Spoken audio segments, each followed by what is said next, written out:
هلا ويا هلا ويا هلا ويا هلا حن قلبي على جمعة الخير هلا حن قلبي على جمعة الخير.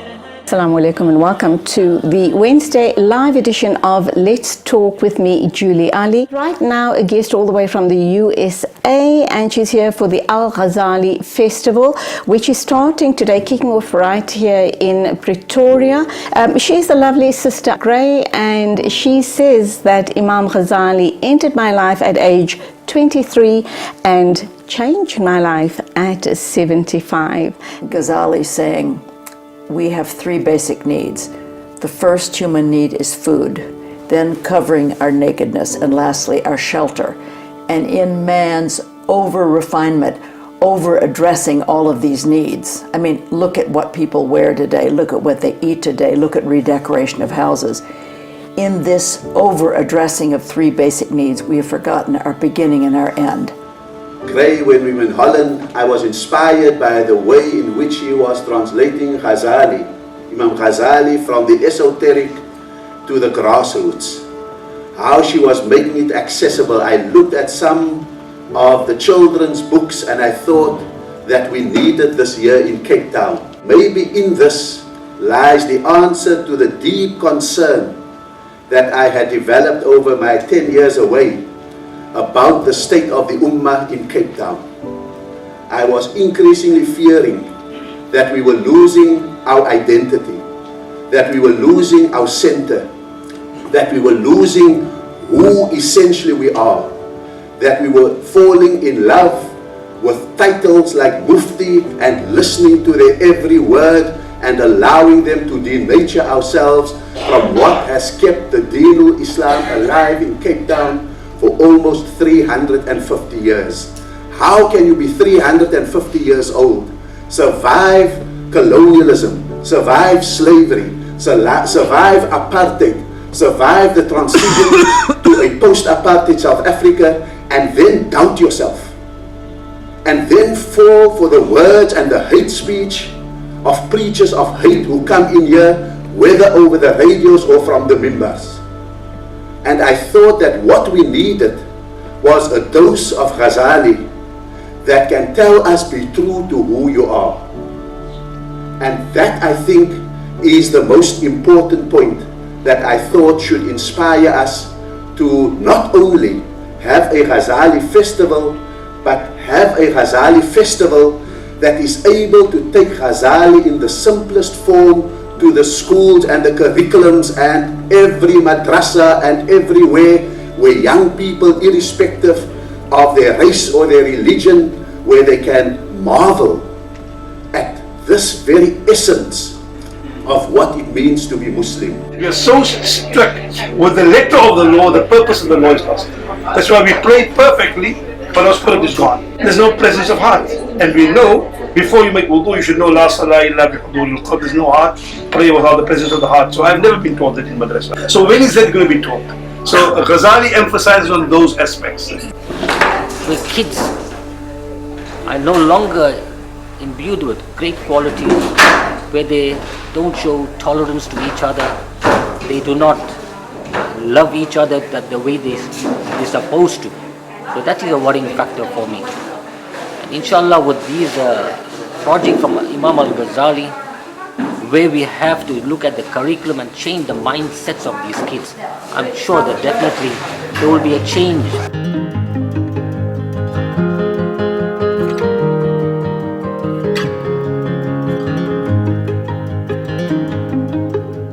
The tour of the Al-Ghazali Festival started with our first function at a school in Pretoria, in Erasmia. It was phenomenal to see that we started the tour at the Al-Ghazali College. And this is the only Al-Ghazali college or institution in South Africa named after Imam Al-Ghazali. So what better place to launch this entire festival? So the first workshop for parents and teachers was conducted at the Al-Ghazali College in Erasmia, and we had a fantastic response, and it was a really beautiful event, and people really loved the ideas that was presented in terms of how to raise children with spirituality.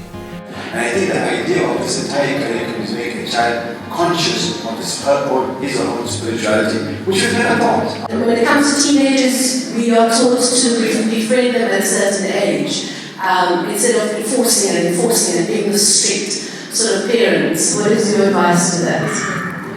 I just think you want to make their spiritual lives something that they enjoy. We're all on this spiritual journey together. Life is a spiritual journey. That's what's really going on. The other stuff is just, livelihood, food, shelter. We have to give truths, and then children will be drawn to the ones that they can use in their lives. I mean, little children are so drawn to truth.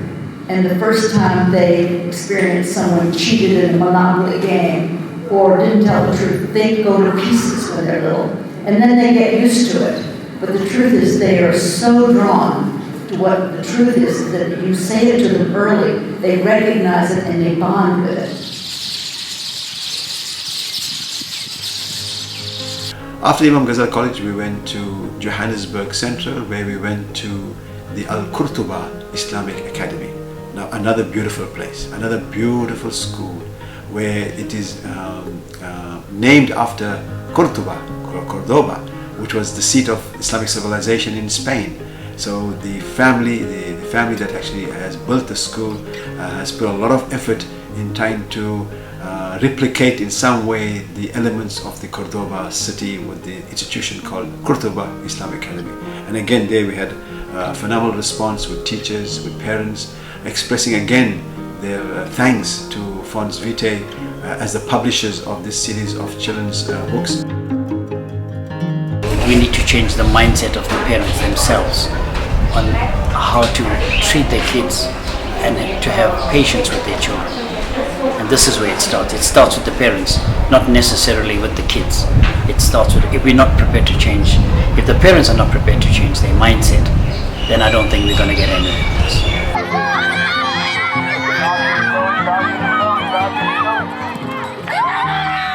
I think most importantly for me, it reminded me of my own practice of being mindful of all of the things that I think Imam Ghazali teaches.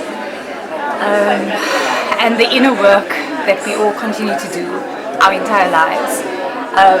And I think as a counselor, and I teach mindfulness, and I also try to extend that to my kids, to sit in silence and to hear themselves and to listen to their heart and to start articulating to children the different parts of the self, which is something I do with adults all the time, and perhaps is a reminder for me that if we start earlier, that hopefully inshallah the work is easier when they are older adults, inshallah.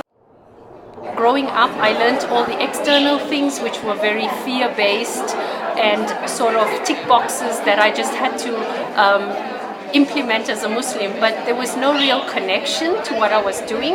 And I found that learning the religion through Imam Ghazali's work has given me that deeper meaning of the religion. So as a homeschooling mother, I'm extremely excited about the Al-Ghazali Fons Vitae project because it's taking education beyond just teaching maths and history and science and geography, but developing our children holistically, appealing to their hearts, and teaching them and teaching myself in the process to become the best version of ourselves. And what better way than through appealing to the heart. Thereafter, we had the conference also at the same venue on Saturday, and again we had a wonderful response. And that's where the speakers spoke. In other words, Imam Hamza Maqbool, Sheikh Hassan al-Banna, and of course Sister Henry Gray. The need for the Ghazali Children's project, in general, the need to package the beliefs and the spiritual realities of Islam to children is best summarized by the common saying of the Arabs, "Ta'lim fi as-sighar ka-naqshi fi al-hajar," that to teach a child when they're small is like chiseling something into stone. And these things, the methodology of our Aslaf always was to teach them to the children while they're small and before they've heard anything else, because the nature of a person is that the first thing that comes to them is usually what stays, and to dislodge it becomes difficult. So as parents who are entrusted, the most important trust that we have isn't like the portfolio we have from work, or isn't our house or our car. It's these precious souls that Allah Ta'ala has given us.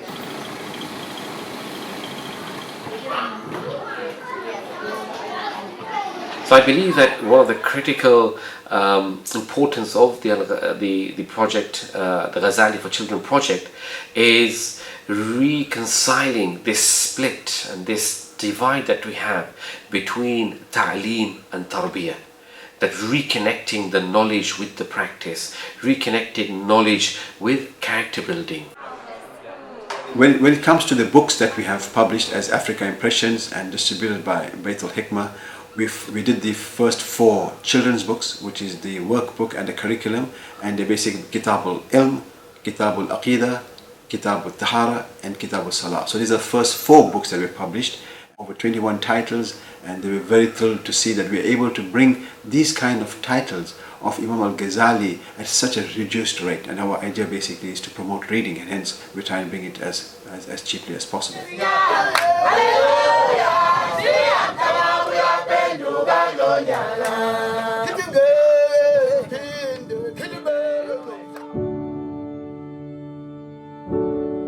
Although we were born Muslim, we were given the opportunity of studying Imam al-Ghazali. And what is very important is we started from the grassroots. We need to instill these qualities, the akhlaq, and all the preaching and teaching of Islam into the young kids, so that when they grow up, these qualities will be imbued in them.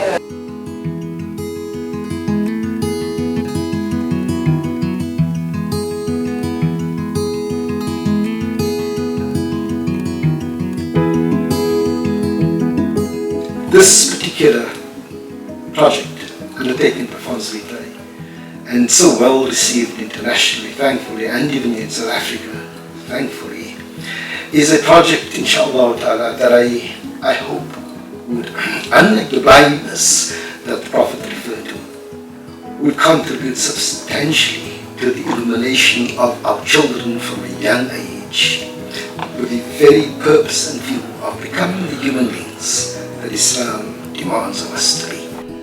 It's about action, but also spiritualizing action, because we do have educational activities, we have professionals, but if we have a spiritual link, that is what makes us closer to Allah, and this is what Islam is not just a label. If we prepare them for the world of work, a key concept is emotional intelligence, which comes to the heart. There is the intelligence IQ test, and then there's the emotional intelligence, which has become identified as more important, and the Ghazali project speaks directly to that. Spiritual intelligence, and Ghazali is all about that. The emotions driven by spirituality, and that is our link to Allah. And I feel with sincerity, spirituality, awareness of whatever we do is only to prepare for Allah and the life beyond. It can't go wrong, but we sitting today, we are faced with problems that surely is an indication that we're not doing things right.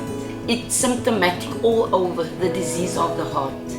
And so I don't think this is just an Islamic idea. We must take it beyond the Islamic schools. I feel so inspired to do something else, and I think today was that I had to be here to find out what of the little time that I have left can I do something that's going to make a difference in the generations to come. But today I have a complete different understanding, because it was given so practical, and I must ask Allah to grant you a long hayati, inshallah. Because I think you've opened many doors for us. We're working with children, and I've been telling Sheikh, we need to change our curriculum. Sheikh, we need to adopt this curriculum. And today Sheikh said, you know Mu'allima, you've been telling me, I'm taking it back, we are going to do it. I'm a mother of 4 children and I homeschool. This has touched my heart. I believe that all of our hearts, especially coming from the parents, we need our hearts to be polished, and that needs to be reflected onto our children.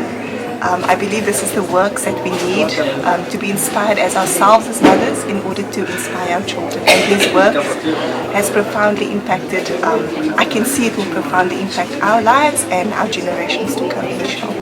The basic tarbiyah is the most important value that you take into your workplace and you take into society and take into life. Our madrasa teachers tried, and we've had a very positive response from the children. They're very excited. We had a concept this weekend, and in the concept we used Imam Ghazali as well, a few sketches, and it's been phenomenal. It's been really, really good and working very well in our school. And we've taken a lot of ideas from this weekend, and hopefully we can network and go forward with it. And definitely we need to be role models for the children, so it starts with ourselves. It all starts from the spiritual part inside of you.